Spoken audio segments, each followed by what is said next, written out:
চিকিৎসক এবং সমাজসেবী doctor Arun Kumar Lions club of Kolkata ম্যাগনেটসের অন্যতম অনারি অ্যাডভাইজার।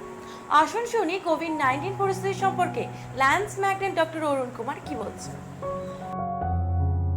नमस्कार, मैं doctor Arun Kumar. Plasma donation की परेशानियां। भारतीय मिथकों में जाएं तो वहां महर्षि दधीचि ने दानवों से संघर्ष में देवताओं को शक्ति प्रदान करने के उद्देश्य से शरीर को गलाकर वज्र बनाने के लिए अपनी हड्डियां दान दे दी थी। महामारी काल में दिल्ली सरकार ने देश का पहला प्लाज्मा बैंक स्थापित कर कोविड-19 से ठीक हुए मरीजों से अपील की है कि वे अपना प्लाज्मा दान कर इसके मरीजों की जान बचाने में योगदान दें।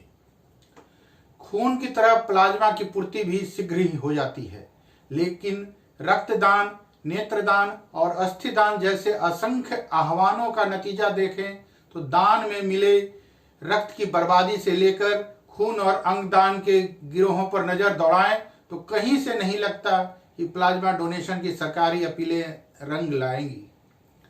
सरकारी दान खातों में लोग पैसे से लेकर अपना खून या प्लाज्मा देने की अपीलों पर इसलिए ध्यान नहीं देते क्योंकि उनसे हमारा परलोक सुधारने वाली आस्था का मकसद हल होते नहीं दिखता।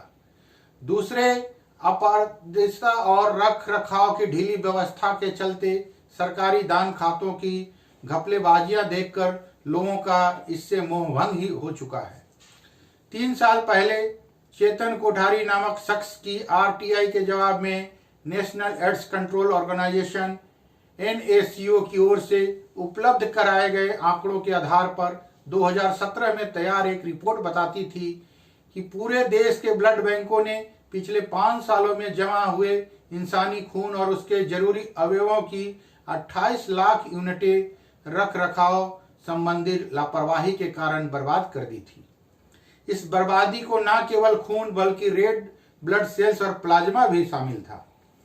इसी आरटीआई पर NACO के अन्य जवाब में यह पता चला था कि उस दौरान 17 महीनों में ही देश के अलग अलग राज्यों में 2234 लोग खून चढ़ाए जाने के बाद HIV संक्रमण की गिरफ्त में आ गए थे, जिनमें वैसे सर्वाधिक मामले उत्तर प्रदेश के थे।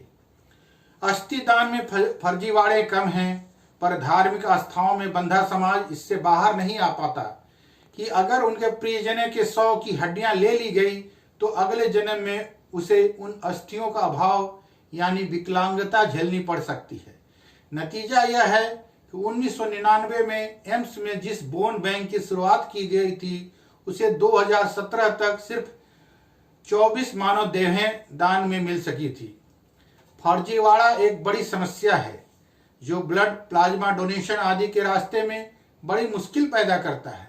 इधर देश की राजधानी से ही खबरें मिली है कि कोरोना से बचाव की एंटीवायरल ड्रग रेमडेसिविर की एक शीशे के लिए तीमारदारों से 30,000 रुपए या उससे भी ज्यादा वसूले जा रहे हैं, जबकि कीमत 5400 रुपए है। क्या गारंटी है कि प्लाज्मा को एक सटीक इलाज मान लेने पर इसकी भी काली बाजारी नहीं बढ़ेगी। पड़ोसी देश पाकिस्तान में यह शुरू हो चुका है। वहां कोरोना से ठीक हो चुके मरीजों को प्लाज्मा के बदले 3 लाख रुपए तक मिलने का बाजार काफी आकर्षक लग रहा है। सवाल है कि सरकार क्या करे। अच्छी बात है कि दिल्ली सरकार ने कोविड-19 के मरीजों को प्लाज्मा मुहैया कराने में मदद के लिए institute of liver and biliary science अस्पताल में इसका बैंक स्थापित कर दिया है। खुशी की बात है कि भाजपा नेता संबित पात्रा ने कोरोना की चपेट में आने पर स्वस्थ होने के बाद गुरुग्राम में मेदांता अस्पताल में अपना प्लाज्मा दान दिया। पर ये उपाय और नजीरें तभी कारगर हैं जब मौजूदा हालात को देखते हुए मामले को दान की स्वस्थ परंपरा के हवाले न किया जाए। उसका उपाय है कि सरकार कोविड अस्पतालों में सिर्फ बेड्स की व्यवस्था के पार जाकर वाजिब कीमत पर हर एक मरीजों की अच्छे इलाज की व्यवस्था करे।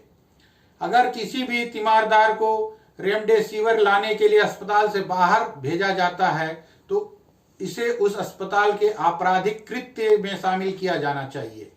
इस अच्छे इलाज की कीमत ठीक हो चुके उन मरीजों से जरूर ली जाए जो प्लाज्मा दान करने की सभी शर्तें पूरी करते हैं। आपातकालीन स्थितियों में लोगों को कोरोना योद्धा बनने का काम स्वेच्छा, सदिच्छा आदि से जुड़ी अपीलों पर नहीं छोड़ा जा सकता। धन्यवाद। आपका अपना डॉक्टर अरुण कुमार।